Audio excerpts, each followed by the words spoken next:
Hello, welcome to yet another good episode of To the Fullest, to TF. I am your host, 𝐼𝐸𝐞𝐜, and on today's episode, I host men of valor, great men who are here, who are there to change lives, men who understand their purpose, men who are God-driven, men who want to see a better society and a better Zambia. Well, I don't want to say much. Let me allow them to do their introduction. I'll start with my good man, clean white suit, colors, colors, no. Same boat, actually. Colors, colors is not our thing. Men are always colorblind. Exactly. My good sir, how are you? Thank you so much. How are you? I'm very much okay. Nice meeting you. Pleasure's all mine. Yeah. Thank you for visiting us. We appreciate it. Thank you for inviting us. Thank you. Especially great men, because we get inspired. It is really uplifting us as great men. Well, I don't think we're yet to wear those shoes, but thank you so much. No. For we take it as you a are in low compliment. shoes. Thank you. Yes, sir, please, you can just introduce yourself, Okay, thank you. what you do it. I think we'll come to the organization. Let's just know the person before you tell us what position you hold. Yes, sir. So my name is Anthony Mubanga Mlenga, the surname being Mubanga. Yeah. Yes, I am the Project 5 chairperson. Yeah, and in this initiative that we are trying to push, I am also the campaign president. Yes. I'm sitting near the president and I didn't know. Hopefully I didn't say anything wrong, Mr. President. Just forgive me. You know us. We just love talking. It's just in our nature. Yeah, so okay. Next to me is Mr. President. Let me go to the next man. And okay, this one is me. Is Melon.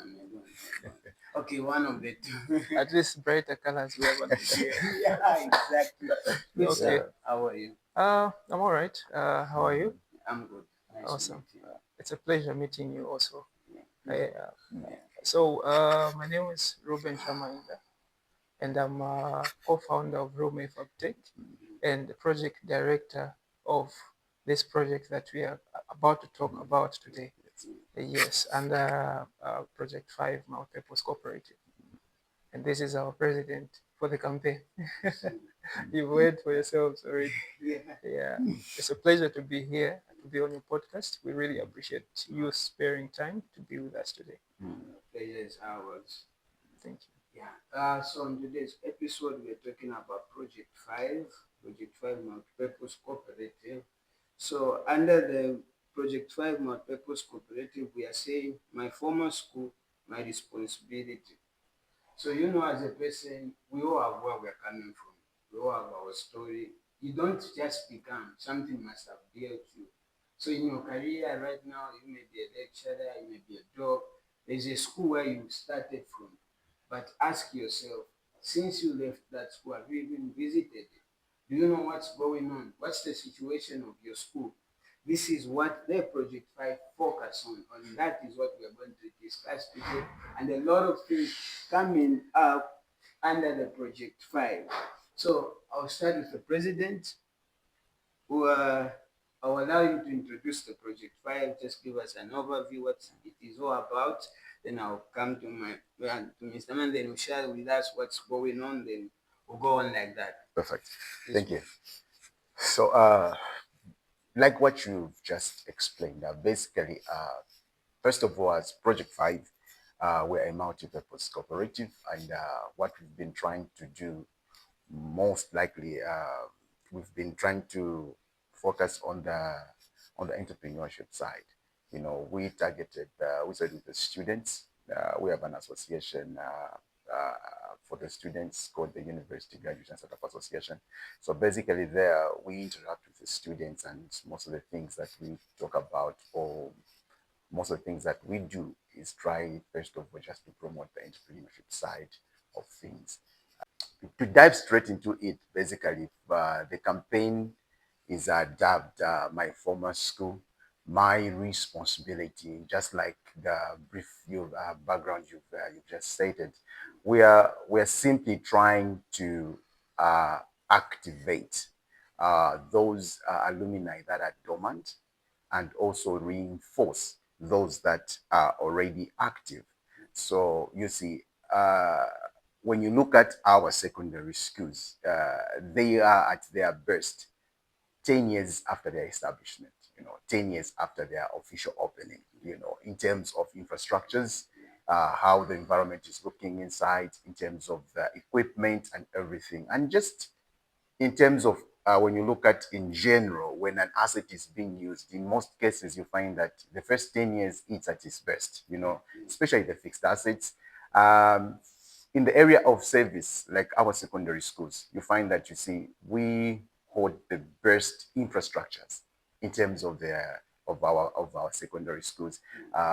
Those people that had passed through the secondary schools, let's talk about those who are starting prior to the independence, 1964 to 1980, 1990. Those people, enjoyed those infrastructures because most of them were just newly constructed. But with time, these have been subject to depreciation, and with time, our population has been increasing, and these schools have had now more numbers, with an introduction of free education, which is perfect, and it has really worked perfect well. I was actually, most of the times when you're talking to the pupils, we joke with him to say how we wish that it was our time, where like you are in class and you're not thinking about paying anything, because that was so much trouble. But that being dropped and that being taken by government, it is really a huge relief, to the students, the pupils. So now, with that advantage of the students having such kind of subsidized, that in other cases they have been fully sponsored by government, we feel we have a role to play as individuals, as alumni, as an alumni. We have a responsibility because these secondary schools, we are attached. You see, when you look at your CV, wherever you go, be it in Zambia, be it in the States, be it in China, everywhere you go, when you look at your CV, it's actually embedded in that CV to say you were at this particular secondary school, you see. So the interest and the genesis of how this started, it's all started, I think the passion of me, wanting to especially, activate this campaign it's coming from me being the head boy of my primary school, actually. So I was actually a head boy at 𝐏𝐫𝐨𝐞𝐜 Primary School, as early as that was, well, I don't want people to know that. So I won't mention the years. We'll start doing the math.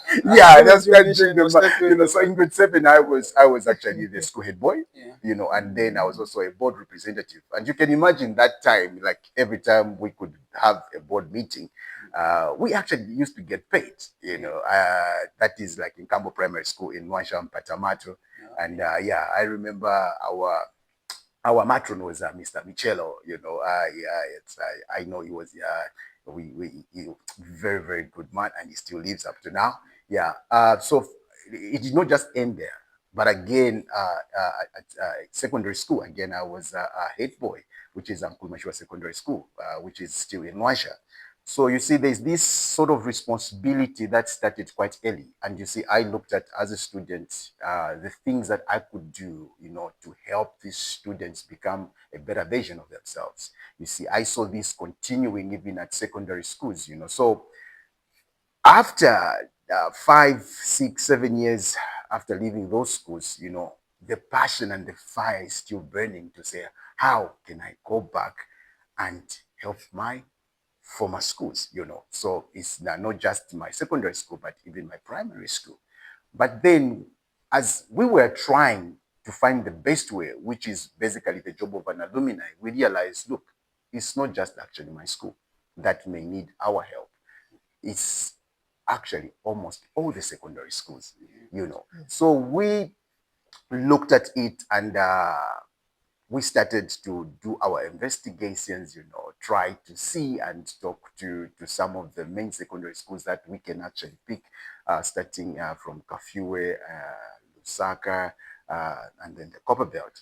But then we started with, of course, with 𝐏𝐶𝐵, and then from 𝐏𝐶𝐵 we did Nawoe Secondary School and 𝐏𝐶𝐵 Day, and then we skipped, and then we went to Luansha. And Luansha there, that is where my school is, and with my director here, we visited quite a number of schools. And what we realized actually is that so many schools, the alumni have somehow forgotten about their former schools. Most of the schools, we could give you the numbers that out of the schools that we've done, about 50 secondary schools so far, you realize that maybe about 90% of those, it's where you find the alumni are so active, like really active to a point where you see they have done these things that you can actually count to say this. And the issue is not that the alumni have completely forgotten, no. It's just that sometimes there's never been a person to organize them, because when you talk to the alumnus or the alumni, you realize that they're so passionate about their former secondary schools, but then the call of someone to come to say, guys, let's do this at the same time, let's uniformly do this, let's help our school in this line and in this with this project, you find that it becomes very, very difficult to mobilize and to bring those people together. So we thought, wow, we have to do this ourselves. You say this is our Zambia, this is our country, and the only way we can develop our country is, first of all, to realize the power of unity. How do we do that? First of all, realizing the advantage that the government has done, and then also assuming the responsibility of us being the former. Basically, we own these schools, these schools are embedded in our hearts. So using that advantage, that emotional attachment, then we can mobilize ourselves. You see, in most cases, you find that when you're trying to help your school, it will take you a lot of time. You have to, WhatsApp the other person, you have to call the other person. But we said, no, we can actually do it at a larger scale.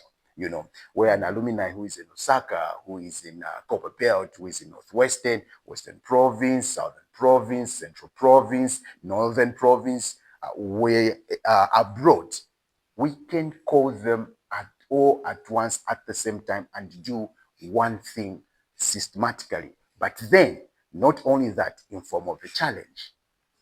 So we said the only way this will be very, very competitive is that we'll do it in form of a challenge. Why a challenge? At the end of the day, we will establish which school produced the most responsible citizens, that if they were called upon, they can actually respond to the call. So this challenge is what has brought this whole initiative now, and this is what we are organizing, and the campaign is now taking its momentum, and it will take like 9 months, starting September, which is the official launch, all the way up to June. So there are a lot of activities that are packed in this campaign, and we hope your school actually should emerge among the best schools. And also, not only that, but we are also looking at the best individuals, because we are not really looking at intakes. We are looking at individuals. You see, because people have been doing this, it's been going on, but we're looking at intakes. You see, we're not looking at intakes, we're looking at at your level. How can you respond to your school? Not as an intake, no. At your level, how can you, what is it that with this score, how much can you give back to your school? That's what we're trying to do, so that we focus at your individual level. We identify you as a donor. We work with your network, which is your intake at the same time. So there'll be the part where we're recognizing the intake, but then our goal is to identify you as an individual, then connect you with your school, or push you to the network of your school that has been in existence. Or at the same time, the head boy, the head prefects, the head teachers must know that you are the person who actually did this or has donated this particular amount during this campaign. For my secondary school, I'm representing you very well. And the good thing is the president is our neighbor. Oh, wow. Oh, sorry, let me also ask, what's your former school, by the way? 𝐿𝐴 Secondary School. 𝐿𝐴. Yeah. Wonderful. Wonderful. Okay. At Wonderful. the barrack. At the You barrack. know, command. Okay. So, Wonderful. me and my Wonderful. school, we are coming in the guardians. Yeah. Okay. Yeah. Now, I think I'll come to the director. Director, I want you to talk about the mission. So it's saying to uplift Zambia's education standards through modernization of local schools and to establish community-based entrepreneurship hubs or hubs. What was going on in the heads of the board coming up with the mission? What were you trying to communicate, or what are you trying to achieve? All right. Before I come to that part, there's one thing that caught my attention when we visited my former secondary school. I'm from two secondary schools, right? Yeah. Privileged at least. Yeah. Yeah. So I went to Lilai Secondary School first. Started my secondary school in grade 10, the last term, the last month of the term, actually, grade 10. Yeah. So I did my that part of grade 10 and also part of grade 11 at Lilai Secondary School. That was when it was being commissioned in 2014. So it's safe to say we were the first intakes of grade 12s then. But we went back there again to just see and to involve the school in this challenge. I realized that there's a lot of things that we need to do, right? I had a conversation with the deputy there, and she was telling me a story of how the free education has helped the community there, and how now the school is becoming limited in terms of resources. So we understand on our end that government has done so much, right? And it is now our turn as citizens to make the country that we want to see. So I've been gathering my intake mates, because those are the people that I have direct communications with, right? Because we want to get them involved in the campaign. It would be very sad that the project director's school turns out to be the last school or the least performing school when the challenge is being announced at the gala dinner. Yeah. So that conversation, it really struck a lot from a number of less than 1,000 pupils in the overall school. We now have over 1,830 something pupils at Vilai Secondary School. So that means that laboratories are now used as classrooms. The library is now used as a classroom. Furniture is becoming a problem. So now this trend is not only at that particular school, it is across different schools, some which we've not even been to. So coming to the mission, the establishment of that is we want to to incorporate what we would call lucrative optional subjects. These are subjects like food and nutrition, art, ICT, all those subjects that have a sort of direct lucrative benefit out of them. So that incorporation, we are mixing it with entrepreneurship, right? Because we understand the power of entrepreneurship and what entrepreneurship can do. All these well-to-do countries are surviving at that level because of entrepreneurship. So we thought it's wise that we change the schools from being cost centers to now production sectors or production centers. We are able to transform and to teach these guys that are doing food and nutrition the whole process from making or producing those food to identifying what is selling best, who is my target customer, how do I sell it to them, right? It is possible that a secondary school can own maybe an eatery at a mall. It's very possible. It's very possible that a secondary school can be producing mobile apps. And speaking of which, we like the president has had mentioned earlier, the idea of bringing all the alumni together in one system, right? We are bringing them together in a digital format. We are building a system that is going to allow them to make contributions directly to their schools. we don't want to limit people's reach.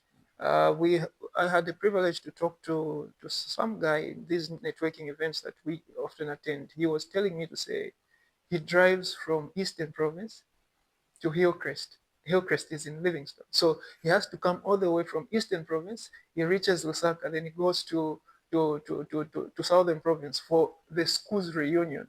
That shows the level of commitment that individuals have towards their school.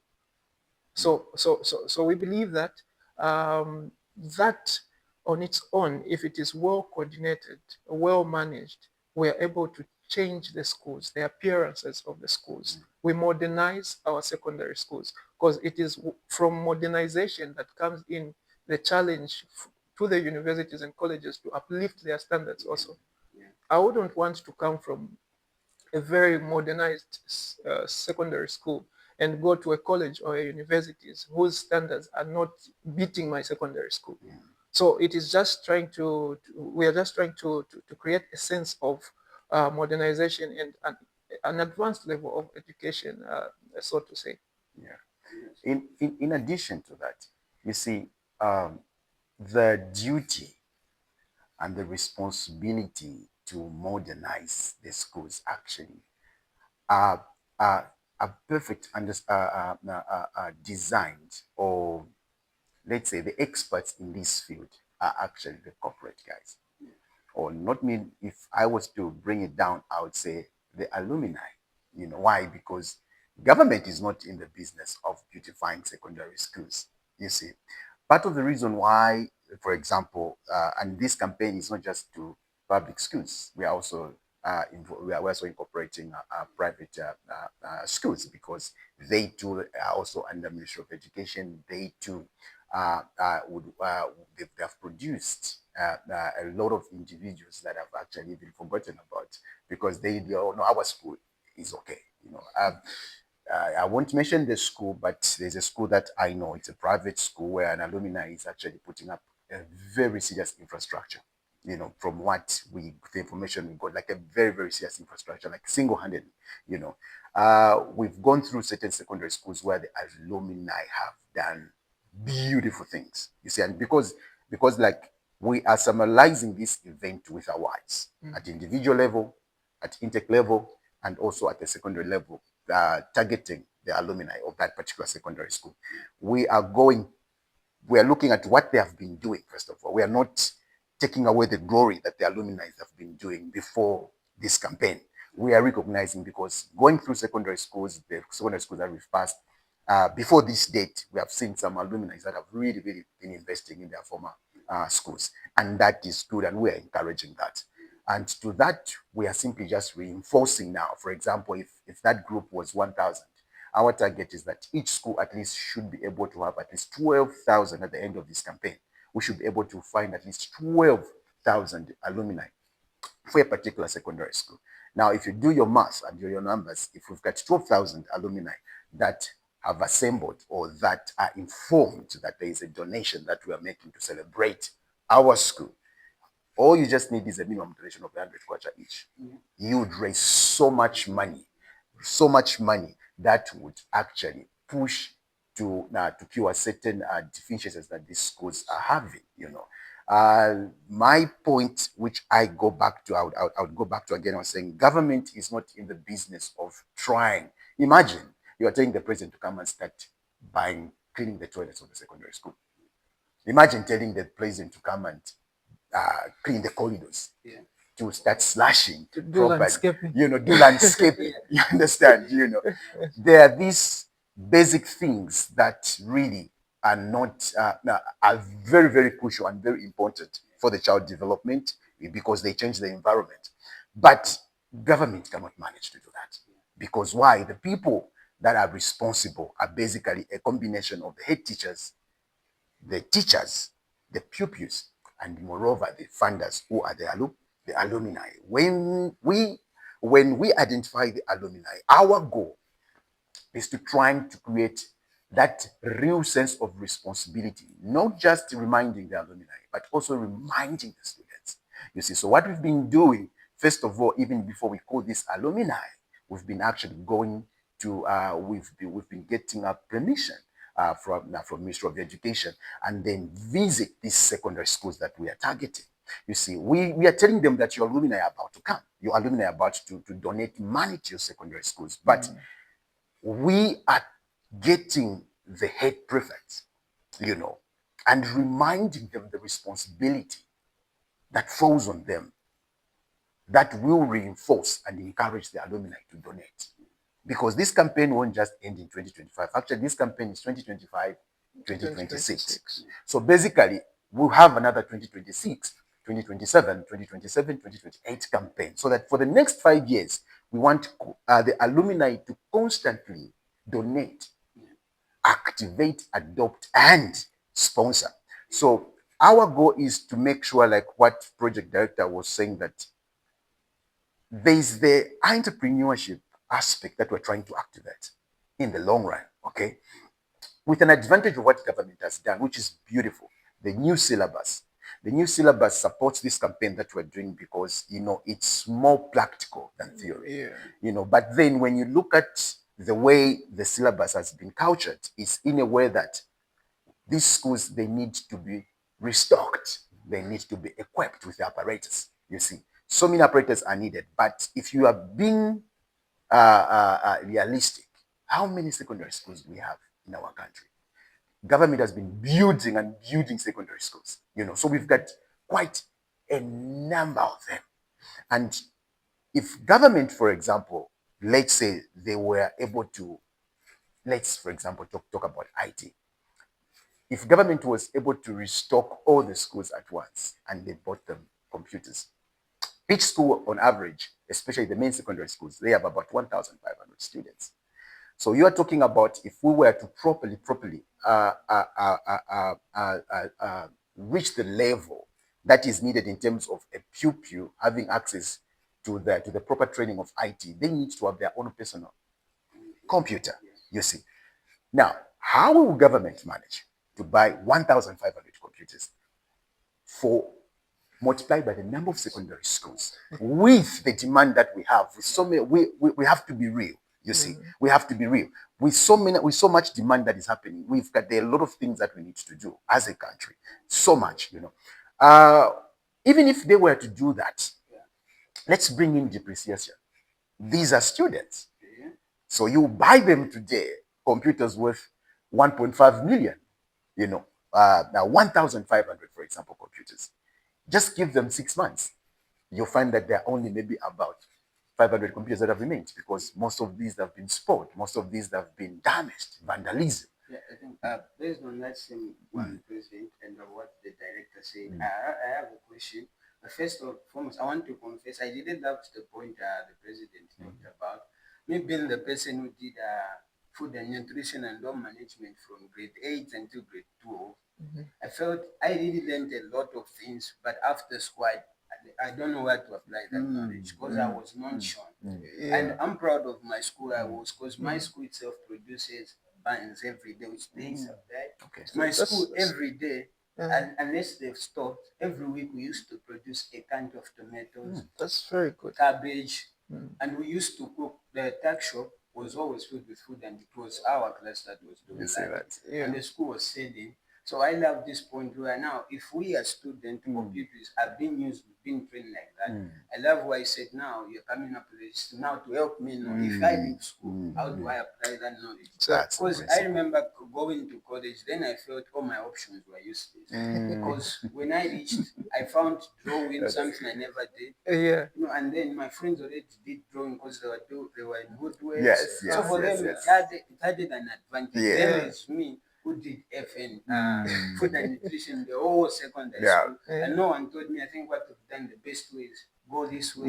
I think when you go to college, add this and add that. Just to add on my knowledge, I think that's a very good one. But I didn't want to ask where, if we as admins, you said the man who got direct to school, how do you hold the school accountable? Okay. Yes, and then let's think that's for the director. And then, President, I want to ask what you're saying. I want to ask you two questions actually. The The first one, you gave an example where the government brings in computers. They may be 6 months or a year, we have half of them damaged. As the organization or as the this campaign, is there a system or is there deliberate measures to equip this the pupils to also be responsible of those things when they do come? It's okay, this is this and this is how you're supposed to use them. I think I don't know why I've forgotten my other question, but I think we can start with these two. Perfect. Yes. So what we've done, first of all, is to make sure that actually most, like we've done the pilot. Wonderful. Thank you. Okay. So director said, I wouldn't want to come out from the nice school and come to an modernized second tertiary institution. So you're preparing the student to be good, but linking it to the damages, I want to ask, the project 5 is focused on secondary school. So if we modernize secondary schools, then the primary schools are behind. So is there measures that's prepared in this primary school to come with the mindset to say, okay, this is this and this is where I'm going? Beautiful question. Yeah. Beautiful question. Actually, we were so excited. You see, because what we started with, first of all, is the campaign to make sure that we bring about the mindset change. So our focus, first of all, the first 6 months has not been the alumni. Our focus has been the students. Why? Because you have to prepare the ground so that it becomes fertile, so that when the seed is planted, it germinates and it brings the fruits. So what we've been trying to do with Project Director and with the team that is working with us and such a beautiful team, we've been trying to go to secondary schools and, you see, talk to students, first of all, so that they can try to take responsibility even before the development of all the donations that's coming, because others already have seen these fruits. But you see, those they have received, they feel entitled. Okay, they feel entitled. We suppose, like most of them, when we go to the secondary schools, you'd ask them, okay, why don't we have this? And they don't be proud to say, okay, I think government is supposed to do this. So you can see the mindset is like, I'm entitled. I'm sitting on this desk. Actually, government is going to buy after all. They're supposed to do that. You understand? But then we remind them to say, have you gone to the hospital lately where you realize to say the drugs that you are given maybe were not even bought by government, but another country actually donated? So we actually go further and ask the student to the question, have you ever done anything that you gave somebody unconditionally without expecting anything in return? And then we start from there. And then, okay, what is it trying to come to? What is it trying to, what is it? So if you, as a student, government, first of all, for example, for the intake of 2025, the grade 12s, these guys are enjoying the free benefits of not paying anything, But before that, they were still paying. But then we'd ask them the question, these walls, these desks, the teachers, is it you who pay them? No. Even if you were to pay your school fee, even if government did not remove the tuition fee, that is not enough to pay your teacher. It's not enough to pay your teacher because it's a huge budget for government to break down the emoluments for civil service, especially civil service, So so whether they're paying school fees or they're not paying school fees, the money is still not enough, to make sure that the needs of the secondary schools are actually met. So first of all, we have tried to remind them to say, now, when there is this gap that is there, who is the best person to chip in and help? When others could answer to say it's government, but then they realize, oh, actually, I remember United States donated $2 billion just for our medical facilities, just to help us have these HIV and AIDS drugs and all kind of stuff. And you saw earlier on, America says we are cutting the funding in terms. You saw how how, yes, we were disturbed. And these guys, they are giving us, it's a donation. It's just, they are just assume that responsibility to say we can do this to our fellows, human beings, as they are trying to build up themselves, we can make it easy for them. That is what the donation is all about. So first of all, you as a student, you need to realize to say, as I'm seated in this classroom, despite all the beauty that is surrounding me, when I leave this school, I'm supposed to be the person who's supposed to be buying this desk, because I have enjoyed certain things that actually I'm not supposed to enjoy. Somebody donated without asking anything in return. But when that is done, if it is so expensive to make sure that this desk reaches me, if it takes so much money, it is my responsibility to make sure that this desk remains intact. This desk is supposed to be clean. This classroom and these surroundings are supposed to be taken care of, so that the next person who is coming before me, or the chap who is in grade 8, should come and enjoy the same services that I'm enjoying. But whose responsibility is that? How can we take care of that? If Mr. Ruben is the one who bought the computer out of his money, he should have bought something for his kids, or he should have gone and empowered his village people. But then he took time, he channeled his money just to come and buy me a computer. Then it is my responsibility to make sure that this computer can go at least for the next 3 years, so that Mr. Ruben does not look at me to be irresponsible. So now, we are now doing that, bring that to their attention, where they realize to say, actually, government has done much. It is our responsibility to assume this responsibility, so that we can even take care of these same things that are coming into our school. When that is done, the teachers also will collaborate to make sure that these assets, these properties, and the infrastructures integrity are maintained, so that the alumni will keep now updating them as an organization to say, for the donations that you made, this is what this school has done. Because these schools, like the head prefects, the prefects, they know what they really need.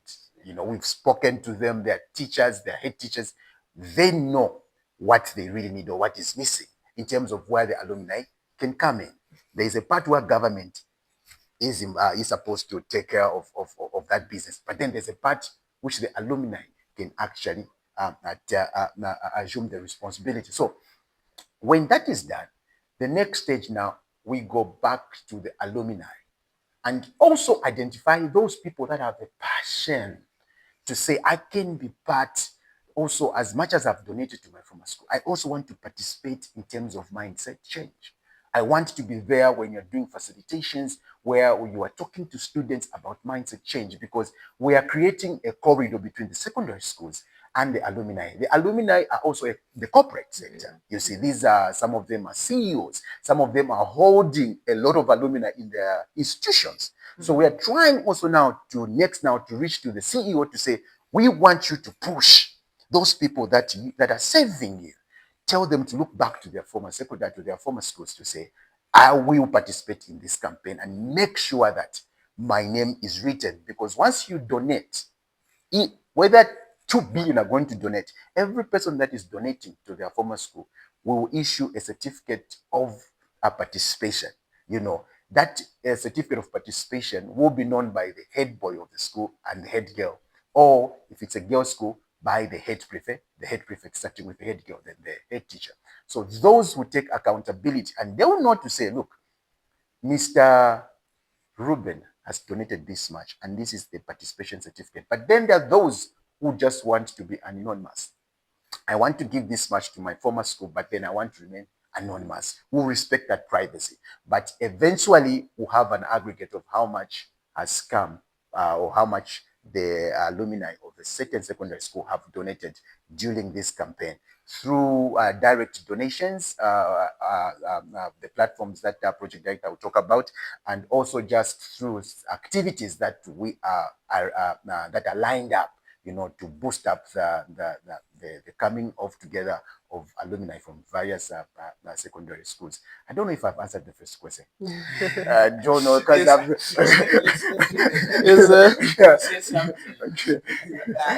Mr. Anthony has answered actually all the two questions. Yes, he's touched on the accountability part. Yeah. Before I come to the accountability part, I want to talk about there's this young boy at Munali Secondary School. He made his own desk, and he said, "Sir, if I had a chance, I've been telling our patron here that if I had a chance, I can produce 100 discs, right?" So I told this boy, okay, you have a very brilliant idea. What you need maybe is just guidance. Imagine these CDF grants that are being given. Recently, government released about, I don't know, it should be 7 million, if not 700, for CDF, right? Imagine if part of those grants would be channeled to these kind of activities. The boys at Nali that are doing this metal fabrication, woodwork, they want to produce desks. They produce the desks. They sell to Munali girls. They produce the desks. They sell to Kablonga girls, creating an ecosystem of trade between the schools, right? Students to students, pupils to pupils. It's a chain reaction at the end of the day. Like what the president said, we are going to the CEOs, right? Telling them to say, okay, this is the initiative. We only need your help to talk to your employees. It is not something that we are pushing. It's not a mandate. It's not an act. It's just supposed to be done out of generosity, depending on what the person giving is feeling, right? You don't have to force these people. It's not like it's on their payslip. Just talk to them, tell them to say, you have a responsibility to take care of your background. You have a responsibility to take care of your former school, right? Because it is at that very school that you went where your kids are going to go to. We don't want kids now to be telling us the same stories that we've been hearing from January, we've been doing this campaign. You ask these guys at this particular school, would you bring your child to this school if you had a chance to do so? The response has been uniform, and except for a few schools, right? Except for a few schools, the response has always been no. I can't bring my child to this school. When you ask why, they'll give you a number of reasons, but the common reason that they're giving across all the schools is perhaps how their school is. It's lacking certain essentials. Right? One kid at a named school asked me a question when we were having these conversations with him. And the question was, is it that the government doesn't see what is happening within our schools, or our teachers don't know anything that is happening within our schools? I asked, why do you ask that? He says, I've been here, this is my last year, I've been here since grade 8. The ablution block has been the same. It's bad. When you enter the school premises, it's what is welcoming you. It's bad. So that made him ask that question to say, is the school aware that the ablution block is bad? The school is aware, yes. But do they have the money to handle that ablution block? They do not have that money. Government has a lot of things to do, a lot of things to focus on. Every year, the population adds on. It never drops. It adds on. So government has a responsibility to perhaps continue identifying areas that need some form of development, that need secondary schools, right? So we are coming back now to the alumni. You as an alumnus, me as an alumnus, what am I doing for my former school? Right? So it is now my personal responsibility.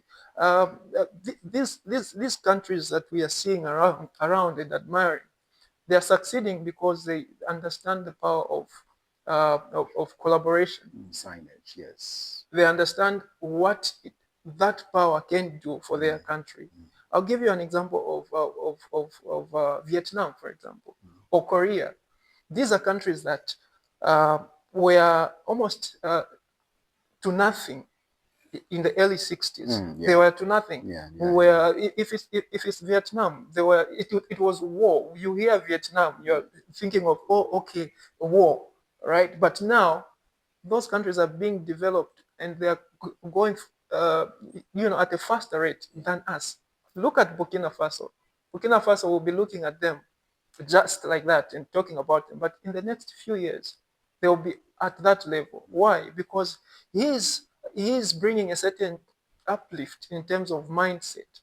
It goes back to the mindset. If you, as a CEO of a company, you see the need of going back to the community, that's where your employees are coming from. That's where your future employees are coming from. You see the need of wanting to modernize these schools, right? Once you've modernized these schools, even the culture itself, the president here has always been giving an example of the crossroads junction and driving across crossroad junctions and driving within the CBD, particularly at City Market area, right? When you're driving that area, a bus driver will not give you a chance to pass. They will be so busy wanting to drive. They're concerned about themselves. But when the same driver is driving to Kablonga, there is the cross junction, they'll stop. Why? Because the environment has affected their thinking. To say, okay, here, when I'm here, I'm supposed to behave in a certain way. There are certain schools that we've been to. We reached those schools and we were like, director here, I don't think we need to continue this campaign because these people are already doing it. When we now get interested on how are they doing it, we talk to the head teachers. They are telling us to say, it is people like you, people like him, that passed through this school. They decided to come back and say, you know what, this is what we want to do for you. You know, there's one school again that we went to where the alumni came together and made a sick bay. A sick bay, they hired even a trained nurse that works at that particular sick bay. So they are the ones paying him, paying that particular nurse. And they're also sponsoring other pupils to study further. So that's the culture that we are trying to inculcate and to promote in the long run. It's something that we don't want to see die, but go on in the long run, because that's the only way we are going to develop this country even faster. So now talking about responsibility and accountability with regards to the usage of these funds that are being donated to the schools. The system is transparent. How the donation channel is like this. There are schools that would have brilliant-minded kids and want to have a specific project. Maybe, say they want to do fish farming in agriculture. They'll be able to put up a project, submit it via the school administration. They have a specific portal.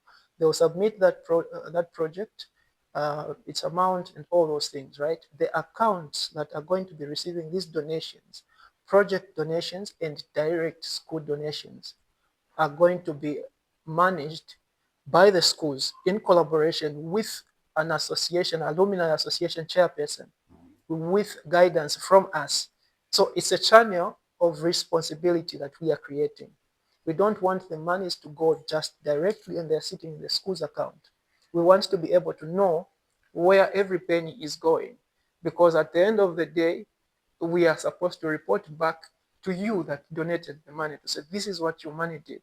This is how far your money went, right? Because after we are done with modernizing these secondary schools, modernization is the first goal, right? We are done with modernizing these schools, then we go to the e-hubs. It is those same monies now that are going to the e-hubs. And we are telling the schools to say, when these monies come, you're not using all the monies into whatever projects that you might have. It might be an emergency project, but you are leaving this certain percentage as a contingency. You are leaving it for just in case. Right? So we are basically guiding the school on how to manage the funds, not that we are taking the funds, but guiding them how to manage the funds so that each project is catered for and worked out. Once those schools are modernized, then we go back to the drawing board. We say, okay, what's the next thing? E-hubs, right? Entrepreneurship hubs. We start the entrepreneurship hubs within the schools. We start now training the pupils into, you know, what the industry out there expects them to be like. Because when you go out to the industry and say apply for a job immediately after secondary school, it's hard for you to be employed. It's really hard. It was hard for me, but I used art because I used to take art as an optional subject at Chinika Secondary School, my second secondary school. I used to take that as an optional subject. I could do paintings, drawings for my friends, and then I would sell and make something out of it. You know, for me to come to get into the employment sector, I had to do some serious networking, then got employed and started working. So it's really hard to just go from secondary school. Other people don't have the privilege that others have. Others have the privileges where when they are done with secondary school, they go straight to university or college, wherever it is that they'll go to, because they have that privilege, right? You can talk about bursaries, these school grants. It is not everyone, again, that will be a beneficiary of those grants. So other people have to hustle for all those things for them to have all those benefits. So in the long run, what we are saying in the sense of accountability is we are guiding the schools on how to use the finances, and we are having the alumni involved in the usage of the funds together with the pupils that are within the schools, because they know exactly what they need. The teachers don't enter the ablution blocks of the pupils. The pupils know what is going on there. All right. So they will tell the school to say, this is what we need in this section. We've talked to a couple of head girls and head boys, told them to say, if you were given 5 million, you raised 5 million as a school, then they tell you to say half of that, channel it to whatever it is that you want to channel it in within the school premises. There are so many things that these guys have, so many things. You'll be surprised and shocked to hear that, okay, this guy is thinking of this. In our country, there's just little respect that is given to us young people. These are our adults think. We don't think, or we don't see what's going on. Like we are responsible. When you try to challenge them, they'll be like, man, we've lived, we've seen, you know. Yeah, true. Well, looking at time, I really love this conversation. We have so much to talk about. A lot, actually. So much to talk about, you know, but anything good comes to an end. But before we close, I would love to hear from Mr. President, what are some of the challenges which you are facing while organizing this as the board of directors or executives? Then, Director, you close for us with how this project is going, when the launch will be there, the roadmap. I think we can just share that in a few minutes. But hopefully you've just done what to remind us, because when you give us an opportunity with my director here, we can even take the whole day.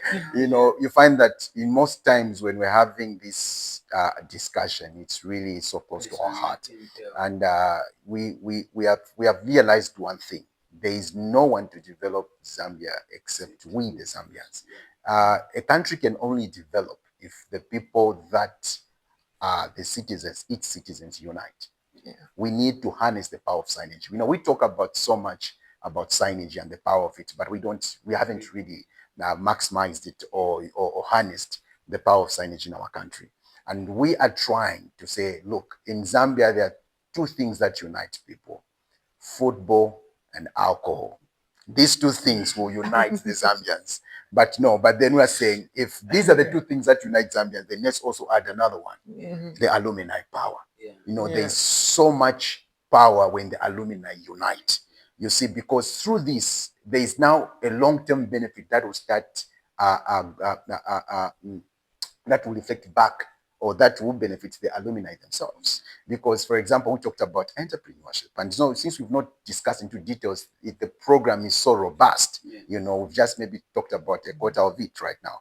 The program is so robust in such a way that in the long run, we are looking at some of these activities that we are trying to promote by, for example, the donations that will be made to these schools will be made under the association. So, you know, we have a network called the Alumni Association of Zambia. Basically, this will become a body that will actually hold some of those accounts, especially for the associations that don't have the bank accounts, because we don't want to handle money. You don't have to send the money to Mr. Anthony or to Mr. Ruben or to the treasurer. We need to do things at a corporate level. so that a person who is not in Zambia can freely participate, knowing that this money that I'm donating is actually going for the good cause, and the procedures and everything else. Like we talked about accountability. There is that flow of accountability, there is a track to see how much the school has raised. We don't want individuals to send the monies to our account for the purpose of the money that we're supposed to give to the school.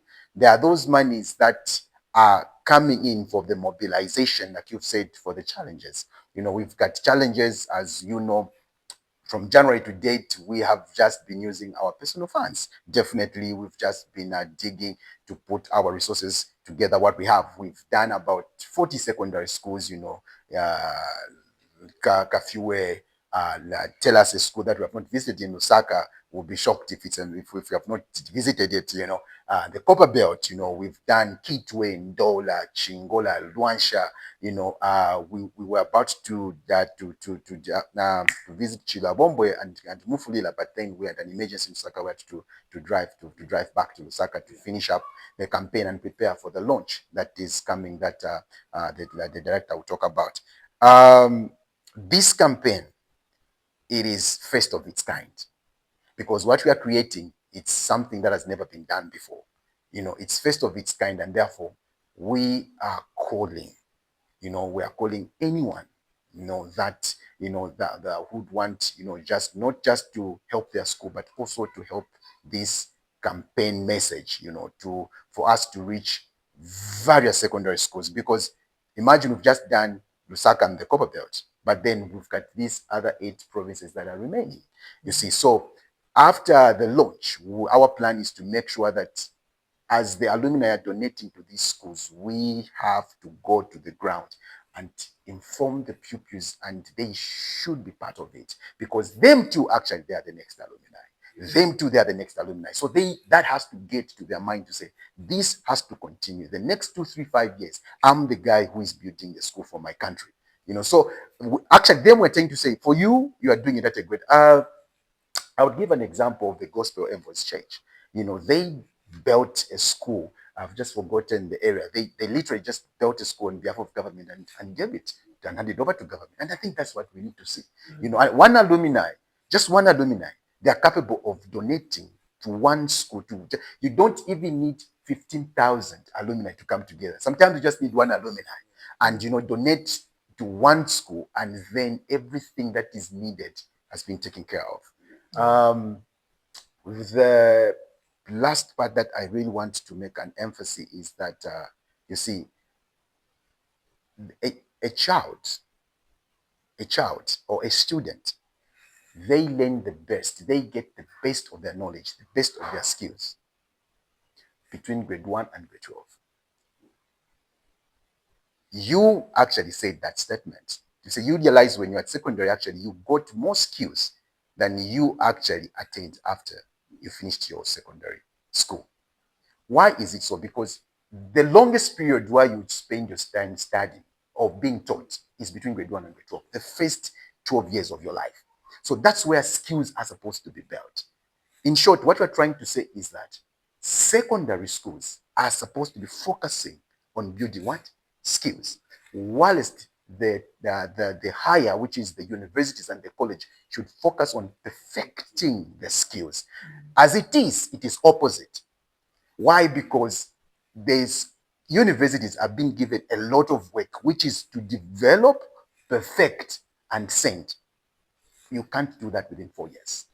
It's too much of a little time. Hence, even if you do 4 years at your university, you are not a professional. You are not a professional. You are just a student of notes.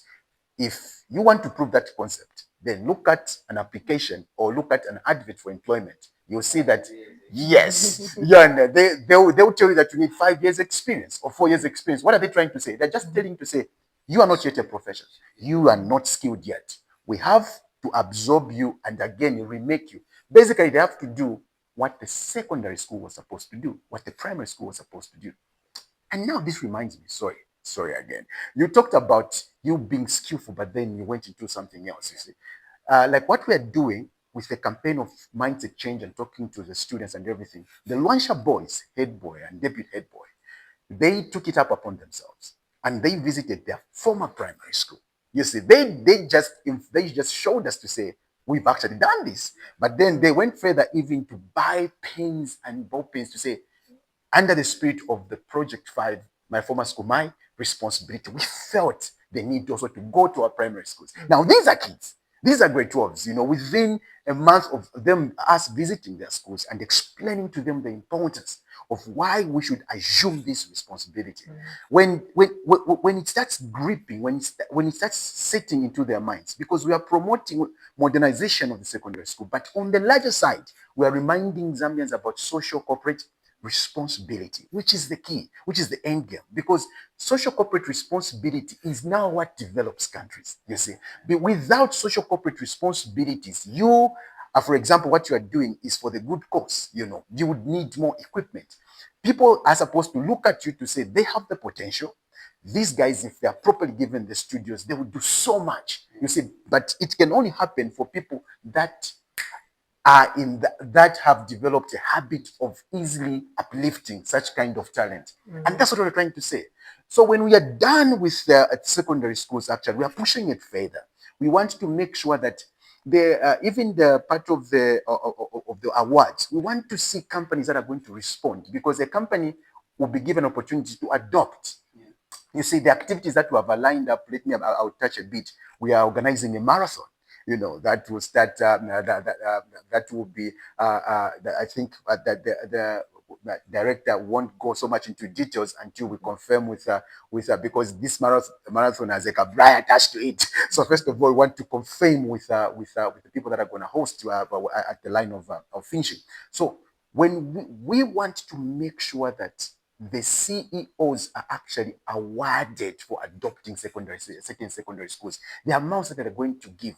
But not only that, even individuals that will cross a certain line in trying to promote this campaign to give to their former secondary school, we want to make sure that those people are recognized. Remember, if they want to remain anonymous, we'll still give them that privilege. Yeah. But the point is, if we promote this culture, you won't see a situation where Standard Chartered, like what they did promoting Africa Must Think, where they sponsored 3.5, becomes a talk of it's why it is a shock in our country to see such a donation. Why? Because social corporate responsibility does not exist in our hearts. It does not even exist in most CEOs. We've got a lot of companies in our country, but they don't participate. They wait for Zambia breweries to show up. They wait for Standard Chartered Bank. They wait for ABSA. They wait for these banks that you usually see.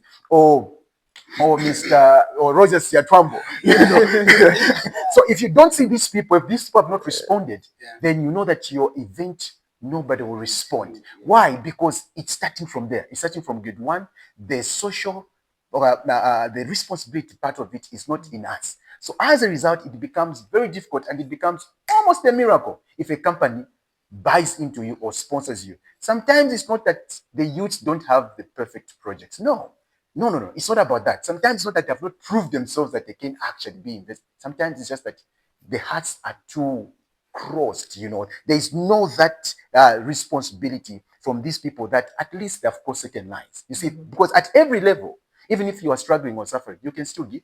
You can still give back at every level. So we want the church to collaborate with us, and promote, because they are also the key holders of individuals, who are so influential in our country. Politicians or the opposition. We don't care. All that we want to see is that for now, can government first of all try to relax? We show them how it's supposed to be done, because we are the ones that have sat on this desk. We know exactly what our schools are supposed to look like. Not government, no. We, the individuals that have passed through the school, we know. We are designers. We are architects. We are accountants. Speaking of which, yes, I am. So we want to take that part and make sure that we make history in our country by doing the right thing and contributing eventually. If I was to conclude, basically, I would conclude it to this way. Sorry, just 1 second. I've just remembered 1 second. To the end, remember, I said that it will reflect. I know. It will reflect back to the alumni. Yeah, It will reflect back. The corporate is coming out. Yeah. It will reflect back to the alumni. Yeah. Like he said, part of the money is going to go into we want to make sure that as the alumni are sponsoring these schools, do not spend everything, because it's not every day an alumni will show up. So in the long run, we are also trying to promote schools. We're also trying to promote the culture of saving, because the alumni they have given, we are not just going to spend everything. As head teacher, and your team, this is supposed to be done as per request. We want to see this happening. Otherwise, we'll give a report to the alumni that I think you can adopt other schools. Your school, we are having a problem. Yeah, let's blacklist yes, these let's blacklist them. But then the other aspect is that we will signage a saving. For example, if 30% for the next 5 years is being signaged, let's talk about 𝐏𝐫𝐸, for example. For example, let's get a district as 𝐏𝐫𝐸. Every secondary school that received the donations in a particular campaign, they saved a 30%. For example, let's say they saved 500,000 kwacha, and then we've got 10 secondary schools in a district. We are able to that 500 multiplied by 10 schools. That's how much? That's almost 5 million. You understand? So if you can get that 5 million among the alumni, you've got CEOs who know how to multiply the money. You understand? Among the alumni, you've got the best accountants. Among the alumni, you've got the best people that are investing in agriculture. Every person, everything that you need. There's no way you've managed other entities and then you fail to manage such kind of a fund. Our goal is that eventually these schools will move from being cost centers to revenue centers. And then as that part we will come and explain it in phase 2 when you invite us again.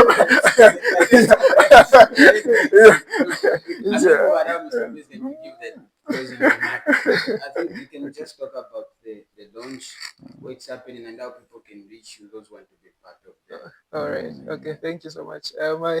My president always has a lot to say because that's how we talk. Just have that. Yeah, there's always a lot of things to talk about. Yeah. So I believe the roadmap to success is the right application of human resource. Right. So what we are doing looks small when people look at it from a certain lens, but by and large, these are initiatives and programs that develop nations. And if we really want our nation to develop, it's to be a part of such initiatives. I once opened a conversation with the pupils saying, this is not a political campaign. If it were a political campaign, I would have invited the entire school to be within this conversation, but it isn't. And I said to the guys that time and told them to say, if you really think this conversation is not sitting well for you, stand and leave. One guy stood and leave. So that brought a conversation now around the mindset, how important it is to change the mindset. Once that mindset has been changed, we are in the right trajectory with regards to the campaign and the betterment of this country. So coming to the launch, we are going to be doing the launch at 𝐏𝐫𝐸 University in Roma Township. And it's going to be on the 26th, which is going to be a Friday, 26th of September. We've moved it a bit. We have set another date, but we've decided deliberately to put it on the 26th because of other necessary activities. So 26th of September, that's the launch date. It's a free launch, right? It's a free launch, but we are encouraging, attendees to perhaps adopt, a certain school that they can give back to, right? If they are a corporate, they are adopting maybe, for example, 𝐒𝐻𝐫𝐸 Secondary School. They are saying, okay, I'll give 1,500 kwacha. I'm adopting 𝐒𝐻𝐫𝐸 Secondary School. That 1,500 kwacha is going to 𝐒𝐻𝐫𝐸 Secondary School when they come to the launch, right? And then there are individual alumnus that are saying, I just want to support and I want to donate to this cause and the organization of the event. They're buying a seat at 300 kwacha only. That 300 kwacha, they can get a snack out of that during the event of the launch. So it is strictly by invitation. We'll be going around inviting people one to one. We want them to have a feel of what we are feeling in heart as to why we are doing this and why they should be a part of it. So we are starting this movement Monday next week. And also, if they want to be a part of the campaign, they want to join us, right? They can see the contacts that will be attached to the podcast. We'll share a contact that will be attached to the podcast. They can reach us via that contact. Otherwise, they can reach us on the email, which is project and then the number 5 at 𝐿𝐴𝐸Fab.com. That's the email contact they can reach us on. Then there is a couple of activities that we've deliberately attached before the main launch, just to sort of activate the alumni themselves, which is a marathon that he talked about. This marathon, it's going to hold on the 13th of September. Yes. Just after, is it after? Okay, so the 13th of September, we'll have that marathon. Then on the 28th of November, we'll be having a gala dinner or dinner gala, whichever one you want to put first. We'll be having a dinner gala. Details to the dinner gala will be shared. However, the goal of the dinner gala, it is to also continue, to promote the event and also announce the progression of the fundraising after the launch, because somewhere about June 2026, we'll be announcing now the best performing schools as far as the challenge is concerned. So the idea of announcing these challenges and the best performing schools is to motivate other alumni that are reluctant. It really pains when you're seeing your peers are doing very fine and you're not doing well. It doesn't sit well. So we want to have that sense of right competition being inculcated so that we see the development of this thing take place. Director, before closing, do we have social media platforms for Project 5? Like people can follow you on Facebook, TikTok, Twitter. Do we have such? Yes, we have social media presence. The only social media presence now that is there is Facebook. We are active on that platform, which the page is My Former School Challenge, right? My Former School Challenge Zambia. That is the Facebook page in which we can have conversations on. And this page it will be very active after the launch. Very active after the launch, and a few weeks before the launch, it will be very active because of certain modalities that we are trying to put in place. Yeah. Thank you very much. I don't know, President, if you have any closing word. Maybe I'll just try to encourage everyone, especially on the marathon that we are starting with, because the marathon is, because remember, look at our goal is to activate those alumni that are dormant and reinforce those that are active. So then what we're simply doing, this is a challenge. See it as a competition, a productive competition, where your school is competing with another school in terms of donations. So this marathon, actually, it's going to be like, it's almost like a half marathon. We'll be starting from Kabilonga. We'll be going through Leopardshill Road, but then we'll be announcing. Now, we can pre-announce, actually. We were intending to be finishing at Cross Park Lodge. So there at Cross Park Lodge, there'll be so much fun of knowing each other, coming together, also the alumni meeting various intakes and everybody. But make no mistakes, it will be a challenge. So the way we've done is there'll be those that will pick up at 18 kilometers, full running, and then there will be a relay. Okay, so 18 kilometers broken into shorter distances. So your school has to be present to make sure, because this we have actually brought together all the head prefects because you see that mindset change we talked about through what we are calling the national head prefects. So all the head prefects of the main secondary schools are actually part of the campaign.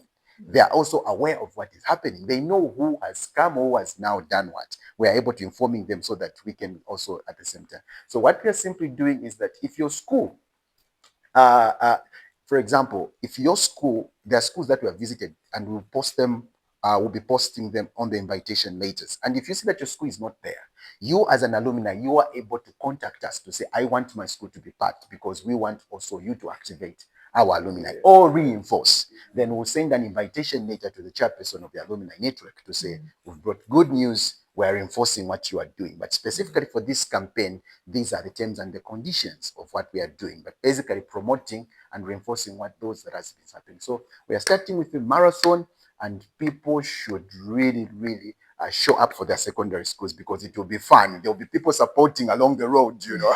Yeah. So they should really, really come up and be part of the campaign. So the direct number that you would call us on, for example, if you want to inquire more, that is 0969 648844. That is 0969 648844. That number is also on WhatsApp. Then you can reach us if you want to be part. You can activate your school. If your school you have not yet visited, we'll be able to post on our Facebook page to see which schools we have so far touched. And these schools have said, please go ahead and do this thing on our behalf as we are celebrating our schools. So yes. Yeah, so personally, from the conversation and from the sharing of the president and the director, one thing I've learned is this is not just about the school. It's about you also as an alumni, because this will be platforms where you meet business partners. This is a project where you might find a job. Correct. You're talking cooperative CEOs, bosses, teachers. So come through and just build yourself. And I would advise you to carry your CV as you come to Rwanda. You never know. You never know. You might You meet never your new boss. Yeah. This has been a great conversation. I've really enjoyed myself. Hopefully, we've learned a lot, and we are not done. We need a part 2 and part 3, because my president still has a lot to say. So I have been your host, 𝐿𝐴𝐵𝐿. Until next time, bye bye. Cheers. Yeah, thank you. Thank you.